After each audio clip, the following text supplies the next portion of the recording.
అక్షయ్ ఖన్నా బాలీవుడ్ నటుడు వినోద్ ఖన్నా తనయుడిగా పరిశ్రమకు వచ్చి 'బోర్డర్' సినిమాతో ప్రేక్షకుల మెప్పు పొంది, ఆ తర్వాత అనేక సినిమాల్లో హీరోగా దూసుకుపోతూ ఆ స్టార్డమ్ను నిలబెట్టుకోవటంలో తడబడి, ఆ తర్వాత క్యారెక్టర్ ఆర్టిస్టు పాత్రలను చేస్తూ ఆ రోల్ ఈ రోల్ అని లేకుండా సినీ పరిశ్రమలో వచ్చే ప్రతి అవకాశాన్ని అందిపుచ్చుకుంటూ ప్రతినాయకుడి పాత్రల్లో తన నటనతో ఒదిగిపోవటం అలవాటు చేసుకున్నాడు.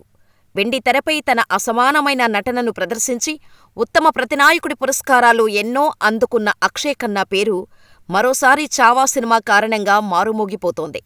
'చావా' సినిమా రిలీజైంది. ఒక్క హిందీ లాంగ్వేజ్ అయినా అన్ని భాషల్లో 'చావా' సినిమా గురించి, విక్కీ కౌశల్ గురించి, ముఖ్యంగా ఆ సినిమాలో ఔరంగజేబుగా విలన్ రోల్ చేసిన అక్షయ్ ఖన్నా గురించి అందరూ మాట్లాడుతున్నారు. అక్షయ్ ఖన్నా గురించి తెలుసుకోటానికి తహతహలాడుతున్నారు. సో, ఈ వీడియోలో అక్షయ్ ఖన్నా గురించి పూర్తి డీటెయిల్స్ తెలుసుకుందాం. అక్షయ్ ఖన్నా 1975 మార్చి 28న ముంబైలో బాలీవుడ్ హీరో, రాజకీయ నాయకుడు వినోద్ ఖన్నా, గీతాంజలి తలేయార్ ఖన్నా దంపతులకు జన్మించాడు. తండ్రి బాలీవుడ్ హీరో కావటం, చిన్నప్పటి నుంచి తండ్రిని చూసి పెరగటంతో సినిమాలపై ఇంట్రెస్ట్ పెంచుకున్నాడు. చిన్నతనం నుంచి తండ్రిలా నడవాలని, నవ్వాలని ఎన్నో కలలు కన్నాడు. చదువు పూర్తి చేసుకొని ముంబైలోని కిషోర్ నమిత్ కపూర్ యాక్టింగ్ స్కూల్లో శిక్షణ తీసుకున్నాడు. ఇలా 1997లో పంకజ్ పరాశర్ దర్శకత్వం వహించిన రొమాంటిక్ మూవీ 'హిమాలయ పుత్ర'లో తండ్రి వినోద్ ఖన్నాతో పాటు తొలిసారి స్క్రీన్ షేర్ చేసుకున్నాడు. ఈ సినిమా బాక్సాఫీస్ దగ్గర ఆశించిన విజయం సాధించకపోయినా మోస్ట్ ప్రామిసింగ్ న్యూ కమర్గా మొదటి సినిమాకే స్క్రీన్ అవార్డు సొంతం చేసుకున్నాడు అక్షయ్ ఖన్నా. ఇంకా వెనుతిరిగి చూడలేదు.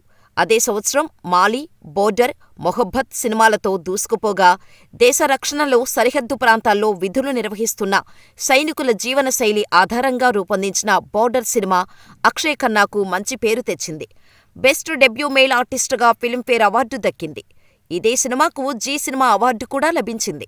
ఈ ప్రోత్సాహంతో దూసుకుపోయిన అక్షయ్ ఖన్నా 1998లో 'కుద్రత్', 1999లో 'లావారిస్', 'లవ్ యూ హమేషా', 'దహేక్' మూవీలతో బాలీవుడ్లో తన స్థానాన్ని సుస్థిరం చేసుకున్నాడు. అదే సంవత్సరం రిషి కపూర్తో కలిసి నటించిన 'ఆ అబ్ లౌట్ చలే' సినిమా అంతగా ఆడలేదు. ఆ తర్వాత వచ్చిన romantic drama 'Taal' super duper hit అయ్యి అక్షయ్ ఖన్నాకు పేరు తెచ్చింది. ఈ చిత్రానికి సుభాష్ ఘై దర్శకత్వం, అందాల సుందరి ఐశ్వర్యరాయ్ కథానాయిక కావటం కలిసొచ్చింది. ఆ తర్వాత 2001లో కామెడీ డ్రామా 'దిల్ చాహతా హై'లో నటించి అభిమానుల నుంచి ప్రశంసలు పొందాడు.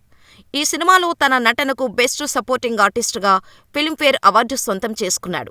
స్క్రీన్ స్పెషల్ జ్యూరీ అవార్డు సొంతం చేసుకున్నాడు. ఆ తర్వాత 2002లో రొమాంటిక్ థ్రిల్లర్ 'హమ్ రాజ్' సినిమాలో ఉత్తమ విలన్గా ఐఐఎఫ్ఏ పురస్కారం సాధించాడు. ఆ తర్వాత సైకలాజికల్ థ్రిల్లర్ 'దీవాన్జీ', ఆ తర్వాత రొమాంటిక్ కామెడీ సినిమా 'హంగామా', ఆ తర్వాత మరో రొమాంటిక్ కామెడీ 'హల్చల్' చేశాడు. ఇక్కడి నుంచి అంటే 2005 నుంచి సినిమాల్లో అవకాశాలు రావటం తగ్గాయి అక్షయ్ ఖన్నాకు. కానీ కష్టం మీద సినిమా అవకాశాలు అందిపుచ్చుకోవటానికి ప్రయత్నాలు చేస్తూ సినిమాలు చేయాల్సిన పరిస్థితి వచ్చింది. ఇలా 2006లో 'మర్డర్ మిస్టరీ', 36 చైనా టౌన్, 2007లో బయోపికల్ డ్రామా 'గాంధీ మై ఫాదర్' సినిమాలతో ఫుల్ జోష్లో సినిమాలు చేస్తూ వచ్చాడు. 'గాంధీ మై ఫాదర్' సినిమాకు ఆస్ట్రేలియన్ ఇండియన్ చిత్రోత్సవంలో ఉత్తమ నటుడిగా పురస్కారాన్ని అందుకున్నాడు.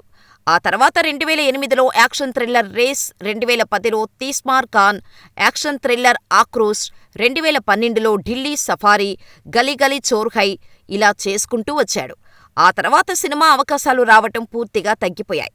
దీంతో 4 సంవత్సరాలు సినిమాల నుంచి గ్యాప్ తీసుకొని 2016లో యాక్షన్ కామెడీ మూవీ 'దిశోమ్' ద్వారా రీ ఎంట్రీ ఇచ్చాడు. 2017లో crime film 'Mom', 'murder mystery', 'Ittefaq' చిత్రాల ద్వారా అలరించాడు. ఆ తర్వాత 2019లో సెక్షన్ 375లో డిఫెన్స్ న్యాయవాదిగా, 2022లో క్రైమ్ థ్రిల్లర్ 'దృశ్యం 2లో పోలీసుగా నటించి ప్రశంసలు అందుకున్నాడు. కట్ చేస్తే 'చావా'లో ఔరంగజేబుగా అక్షయ్ ఖన్నా జీవించిన తీరు మళ్లీ కెరీరుకు జీవం పోసింది. అవకాశాలు వరదలా క్యూ కడుతున్నాయి. సంభాజీ మహారాజును చిత్రహింసలు పెట్టిన ఔరంగజేబు పాత్రలో మెస్మరైజ్ చేశాడు. సినిమాలో హీరో విక్కీ కౌశల్కు ఎంత పేరొచ్చిందో విలన్ అక్షయ్ ఖన్నా నటనకు కూడా అంతే పేరొచ్చింది. సోషల్ మీడియాలో ఇప్పుడు ఎక్కడ చూసినా అక్షయ్ ఖన్నా వీడియోలే వైరల్ అవుతున్నాయి. ఈ సినిమా సక్సెస్లో భాగంగా తాజాగా ఓ ఇంటర్వ్యూలో తన బాధను చెప్పుకున్నాడు అక్షయ్ ఖన్నా. నాకు టీనేజ్లో ఉన్నప్పుడు జుట్టు రాలిపోవటం మొదలైంది. దానివల్ల ఎన్నో సమస్యలు ఎదుర్కొన్నాను. మానసికంగా కుంగుబాటుకు గురయ్యాను. నాకు 19 జుట్టు రాలిపోవటం మొదలైంది. ఏం జరుగుతుందో అర్థంకాక ఆ రోజుల్లో కుంగిపోయేవాడిని. బాధగా అనిపించేది. కొంతకాలానికి సమస్య అర్థమైంది. బట్టతల గురించి తెలుసుకున్నాక మానసికంగా కాస్త నిదానించినప్పటికీ లుక్స్ విషయంలో ఇబ్బంది పడుతూనే ఉన్నా సినీ పరిశ్రమలో లుక్స్కే ఎంతో ప్రాధాన్యత ఇస్తారు. అంత చిన్న వయసులో జుట్టు లేకుండా కనిపించటం నన్ను మానసికంగా చంపేసింది. కొన్ని సినిమాల్లో నటించే ఆఫర్లు కూడా మిస్ చేసుకున్నాను. కానీ ఇప్పుడు సినిమా ఇండస్ట్రీలో పరిస్థితులు పూర్తిగా మారిపోయాయి. విగ్గులు, హెయిర్ ట్రాన్స్ప్లాంట్ వంటివి అందుబాటులో ఉండటంతో ఈ అంశాలు జుట్టురాలే సమస్యలు ఉన్నవారికి బాగా కలిసొస్తోంది అని తన అభిప్రాయాన్ని బయటపెట్టి, జుట్టు రాలిపోవటం వల్ల తను కోల్పోయిన ఛాన్స్లను తలుచుకొని బాధపడ్డాడు అక్షయ్ ఖన్నా. వ్యక్తిగత జీవితం గురించి కూడా చెప్పుకొచ్చాడు. 48 వయసు వచ్చినా పెళ్లి చేసుకోకుండా ఎందుకు ఉన్నారని అడగ్గా, ఇంతవరకు నేను ఏ అమ్మాయితో డేట్ చేయలేదు. లివిన్లో లేను. నేను పెళ్లిని ఓ సీరియస్ విషయంగా చూడలేను. పెళ్లి అనేది మనిషి జీవితాన్ని బాగా ప్రభావితం చేస్తుంది. అంతేకాదు, వివాహం అనేది జీవితంలో ప్రతీదీ మార్చే విషయం. నేను ఎప్పుడూ నా జీవితంపై నియంత్రణ కలిగి ఉండటానికి ఇష్టపడతాను. సో, నా జీవితాన్ని మరో అమ్మాయి నియంత్రించే అవకాశం ఇవ్వాలని నేను అనుకోవటం లేదు. అందుకే పెళ్లి చేసుకోలేదు. చేసుకునే అవకాశం కూడా లేదని తేల్చి చెప్పేశాడు అక్షయ్ ఖన్నా. అక్షయ్ జీవితాన్ని మనం చూస్తే వారసత్వం అనేది ఇండస్ట్రీ ఎంట్రీకి మాత్రమే ఉపయోగపడుతుంది తప్ప చివరిదాకా నిలబెట్టలేదు.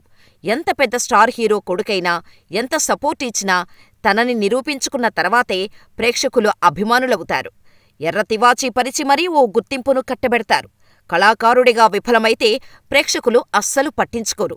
ఈ సత్యాన్ని అవగాహన చేసుకున్న అక్షయ్ ఖన్నా వచ్చిన ప్రతి అవకాశాన్ని సద్వినియోగపరుచుకోటానికి ఎంతగానో ప్రయత్నిస్తూ వచ్చాడు. తన రెమ్యూనరేషన్ని ఎప్పుడూ పట్టించుకోలేదు. చావా సినిమాలో అక్షయ్ ఖన్నాకు 2.5 కోట్లను మాత్రమే ఇస్తామని మూవీ టీం చెప్పినా ఆయన డబ్బును ఆశించలేదు. నాకు 30 సంవత్సరాల అనుభవం ఉంది. ఇంత తక్కువ ఇవ్వడమేంటి అని తిరిగి ప్రశ్నించలేదు. తనలోని నటుడిని పూర్తిస్థాయిలో చూపించే క్యారెక్టర్ కోసం మాత్రమే చూశాడు. విజయం సాధించాడు. చరిత్రలో నిలిచిపోయే సినిమాలో తనలోని నట విశ్వరూపాన్ని చూపించి తన సత్తా చాటుకున్నాడు. అక్షయ్ ఖన్నాకు సరైన రోల్ పడితే ఎలా ఉంటుందో తనను విమర్శించిన వారందరికీ తెలిసేలా చేశాడు అక్షయ్ ఖన్నా.